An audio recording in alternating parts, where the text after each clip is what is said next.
विचार दर्शन में आप सभी मित्रगण का हार्दिक स्वागत है। हमारे तरफ से सभी मित्रगण को नमस्कार। आज हम विचार दर्शन में एक नए विषय के साथ आप लोगों के समक्ष हाजिर हुए हैं। उम्मीद है कि आप लोग इस विषय पर हमारे द्वारा रखे गए विचार पसंद आएंगे। आज का विषय यह है कि क्या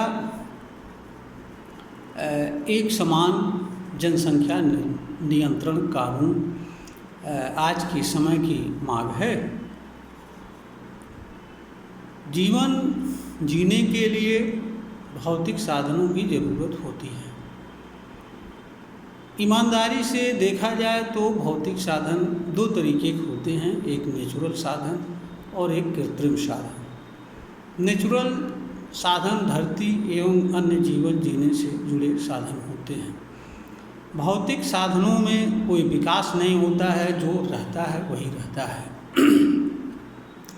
जैसे जैसे जनसंख्या बढ़ती जाती है वैसे वैसे जो प्राकृतिक भौतिक साधन हैं वे सिकुड़ते जाते हैं तथा मानव को जीवन जीने वाली मिलने वाली सुविधाएं एवं साधन सिकुड़ते जाते हैं।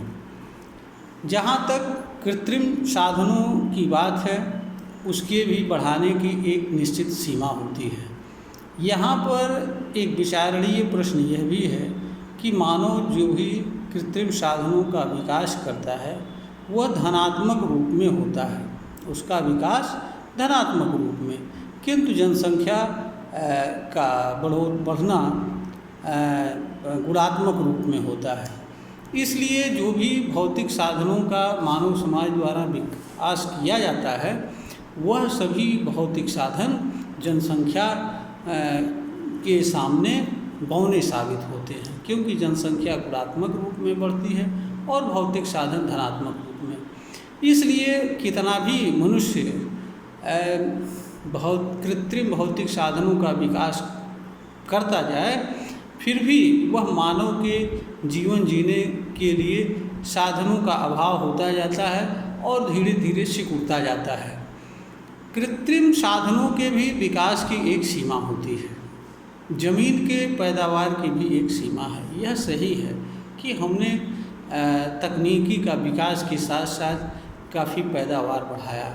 आज हम विदेशों में भी अन्न का जो है निर्यात कर रहे हैं, किंतु यह भी सच है कि पैदावार बढ़ाने एवं जो कृत्रिम साधन बढ़ाने की जो क्षमता है उसकी भी एक सीमा है। उसके बाद यह भी बढ़ाया नहीं जा सकता है, लेकिन जनसंख्या किसी भी सीमा तक बढ़ सकती है। अगर इस पर नियंत्रण न किया जाए तो वह किसी भी सीमा तक बढ़ जाती है। जनसंख्या बढ़ने से धीरे धीरे मानव के जीवन जीने के साधन एवं अवसर सिकुड़ते जाते हैं। इसमें अनेक तरह के भ्रष्टाचार एवं वो भी पनपने के अवसर मिलते हैं और गरीब गरीब होता जाता है, अमीर अमीर होता जाता है। स्थिति यह बनती है कि लोगों को जीवन जीने के मूलभूत साधन भी उपलब्ध नहीं हो पाते हैं। वैसे अगर ईमानदारी से देखा जाए तो हमारा भारत आज भी जिस जनसंख्या को लेकर चल रहा है वह अपने संपूर्ण जनसंख्या को मूलभूत साधनों को उपलब्ध कराने में अभी भी नाकाम है।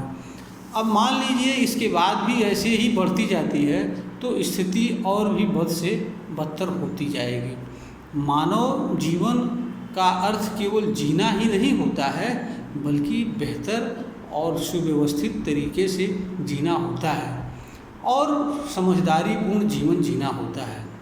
मानव जहाँ तक जनसंख्या की बढ़ने की बात है वह मानवीय क्रिया पर निर्भर है, मानव उसे नियंत्रण कर सकता है।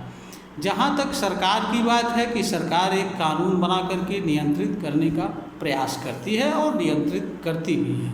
इसका एक कारण यह भी है कि स्वेच्छा से किसी नियम एवं व्यवस्था को मानव समाज स्वीकार करने के लिए सहज भाव से आदि नहीं होता है। वह कितना भी पढ़े लिखे ज्ञानी हो, समझदार हो, अगर वह जो है किसी नियम एवं व्यवस्था के अधीन उसे शासित न किया जाए तो वह शायद जानवरों के झुंड से भी बदतर अवस्था में जीवन यापन करेगा, और स्थिति तो यहाँ तक बनेगी कि मनुष्य मनुष्य को ही मारकर खा जाएगा।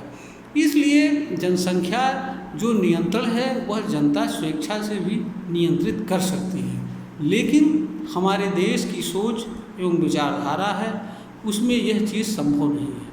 वैसे हमारे देश का शिक्षित एवं पढ़ा लिखा वर्ग इसको स्वतः ही स्वीकार कर रहा है और इस पर ध्यान दे रहा है और जनसंख्या को एक नहीं बढ़ने दे रहा है, लेकिन यह भी एक सच्चाई है कि हमारे देश का एक बहुत बड़ा वर्ग अभी शिक्षित नहीं है और वह जो है इस बात को नहीं समझता है। वह अनियंत्रित अवस्था में जनसंख्या को बढ़ाने में लगा हुआ है, जो हमारे देश के लिए एक चिंता का कारण है। इसलिए हमारे देश को आज के समय में जनसंख्या नियंत्रण कानून की अत्यंत आवश्यकता है, ताकि इसके माध्यम से उन लोगों को भी नियंत्रित किया जा सके जो स्वेच्छा से जनसंख्या नियंत्रण की विचारधारा को बात को स्वीकार नहीं करना चाहते हैं। कुछ लोग ऐसे भी हमारे देश में हैं जो मजहबों का आड़ लेते हुए कहते हैं कि यह तो साहब अल्लाह की देन है, इसको अगर दे रहा है तो हम क्यों न लें। ऐसे लोगों को यह समझना चाहिए कि अगर स्त्री और पुरुष आपस में संसर्ग न करें तो कोई बच्चा नहीं जन्म लेगा। तो यह कहना कि बच्चा अल्लाह की ही देन है, यह नितांत एक तरीके का कुतर्कपूर्ण बात है और इसके पीछे कोई न कोई दूषित विचारधारा है जो देश की मुख्य समस्या को नज़रअंदाज करनी चाहता है। इसलिए भी हमारे देश में एक सख्त जनसंख्या नियंत्रण कानून की आवश्यकता है। हमारे देश की सरकार को चाहिए कि इस पर तत्काल से तत्काल बिना किसी भेदभाव वाले संपूर्ण देश के लिए एक समान जनसंख्या नियंत्रण लावे। यह देश के यह आज के समय की मांग है, आवश्यकता है, इसे इनकार नहीं किया जा सकता है। अगर सरकारें हमारी इस पर समय से ध्यान नहीं देंगी, इस पर कार्य नहीं करेंगी तो आने वाले समय में इसके खतरनाक परिणाम होंगे और उन परिणामों को देश की संपूर्ण जनता को भुगतना पड़ेगा। तो यह भी किसी दृष्टि से उचित नहीं है कि कुछ लोगों की अज्ञानता एवं मूर्खता के कारण संपूर्ण देश की जनता इस तरह के दुष्प्रभाव से ग्रसित हो, पीड़ित हो। इसलिए भी यह जरूरी है कि शासन व्यवस्था स्तर पर इस तरह के कानून बनाया जाए और कानून ऐसा हो जो भेदभावपूर्ण ना हो, सबके लिए एक समान हो और इससे बचने के कोई उपाय ना हो। इसे सख्ती से लागू किया जाए, इसी में देश एवं जनता का कल्याण है। यह वीडियो ज्ञानवर्धन हेतु बनाई गई है, प्रेषित की जा रही है। अगर श्रोता को उचित प्रतीत होता है, ज्ञानवर्धन के योग्य प्रतीत होता है, इसे लाइक करें, शेयर करें, सब्सक्राइब करें।